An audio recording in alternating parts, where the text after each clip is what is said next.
इसके बाद Isaac sniper को अपनी बातों में उलझाता है और इस दौरान मैथ्यूज धीरे धीरे अपनी बंदूक की तरफ बढ़ता है। यहाँ वो स्नाइपर बताता है कि आज से कई साल पहले वो इराक में एक टीचर हुआ करता था, लेकिन अमेरिका से युद्ध के दौरान उसके सारे स्टूडेंट्स मारे गए और तब से लेकर आज तक वो बदले की आग में जल रहा है।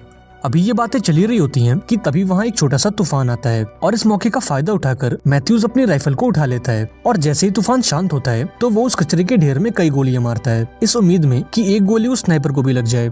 लेकिन जब वो अपनी राइफल को रिलोड करता है तो वो स्नाइपर उस पर गोली चला देता है और गोली मैथ्यूज के हाथ पर लगती है। यहाँ आइजैक मैथ्यूज को दीवार के पीछे आने को कहता है, लेकिन अभी वो उस तक पहुँच पाता उससे पहले वो स्नाइपर मैथ्यूज को एक हेडशॉट देकर उसे मौत के घाट उतार देता है। अब मैथ्यूज को मरता देख आइजैक पूरी तरह से टूट जाता है और मरने से पहले एक आखिरी बार अपनी फैमिली से मिलना चाहता है। यहाँ वो स्नाइपर कहता है कि अगर तुम जिंदा रहना चाहते हो तो मुझसे बातें करते रहो और मुझे ये बताओ कि तुम डीन का स्कोप लिए क्यों घूमते हो। अब थोड़ा रोने के बाद आइजैक ये कबूल करता है कि डीन की मौत उसके चलते हुई थी। एक मिशन के दौरान उसका निशाना चूक गया और गोली जाकर डीन को लग गई, लेकिन वो सबसे झूठ कहता रहा कि डीन को दुश्मनों के स्नाइपर ने मारा है। हालांकि उसका ये झूठ उसे अंदर ही अंदर खाया जा रहा था और वो खुद की नजरों में ही गिर चुका था।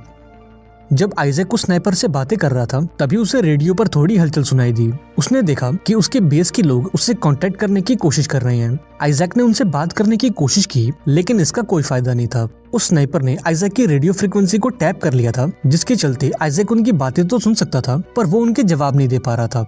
यहाँ वो स्नाइपर आइजैक बनकर बातें करता है और बेस के लोगों से एक बैकअप टीम भेजने को कहता है और अब आइजैक को एहसास होता है कि असल में यहाँ मौजूद वर्कर्स ने कभी मदद बुलाई नहीं थी। वो तो ये स्नाइपर था जिसने उनसे मदद मांगी थी ताकि यूएस आर्मी यहाँ आए और ये एक एक करके उन्हें मार सके।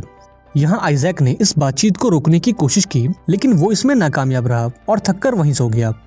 अब थोड़ी देर बाद जब आइजैक होश में आता है तो उसे रेडियो पर कोई भी हलचल सुनाई नहीं देती, इसलिए उसे लगता है कि शायद वो स्नाइपर भी सो चुका है। इस मौके का फायदा उठाकर वो मैथ्यूज की राइफल को अपने पास खींचता है और उस कचरे के ढेर पर निशाना लगाता है। तभी आइजैक को यूएस आर्मी के 2 हेलीकॉप्टर्स दिखते हैं और ये देखकर आइजैक अपने सामने वाली दीवार को गिरा देता है ताकि वो लोग इसे देख सकें। इसके बाद वो अपना निशाना लगाता है और उस कचरे के ढेर में एक गोली मारता है। हालांकि वो श्योर नहीं था कि गोली उस स्नाइपर को लगी है या नहीं, और ये जानने के लिए वो अपनी जगह पर खड़ा हो जाता है ताकि अगर वो स्नाइपर जिंदा हो तो वो इसे मार दे। लेकिन लकीली वो स्नाइपर गोलियां नहीं चलाता, जिससे आइजैक को लगता है कि या तो वो स्नाइपर मर चुका है या फिर बुरी तरह से घायल है।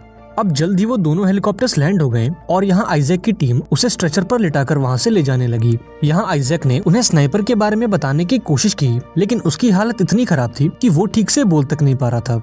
जल्द ही वो दोनों हेलीकॉप्टर्स टेक ऑफ हो गए और जैसे ही वो थोड़ी ऊंचाई पर पहुंचे तो उस स्नाइपर ने उन पर गोलियों की बारिश कर दी और हेलीकॉप्टर के पायलट्स को मार गिराया। इससे वो दोनों हेलीकॉप्टर्स क्रैश हो गए और अंदर मौजूद सभी लोग मारे गए। मूवी के एंड में वो स्नाइपर यूएस हेडक्वार्टर्स को कॉल करता है और उनसे एक रेस्क्यू टीम भेजने को कहता है और वो खुद को एक यूएस सोल्जर बताता है। और इसी के साथ ये शानदार मूवी यहाँ पर एंड हो जाती है। आई होप आपको ये कहानी पसंद आई होगी। अगर वीडियो अच्छी लगी हो तो इसे लाइक कर देना और चैनल को भी सब्सक्राइब कर लेना। मिलते हैं अगली वीडियो में, पर तब तक के लिए बी सेफ एंड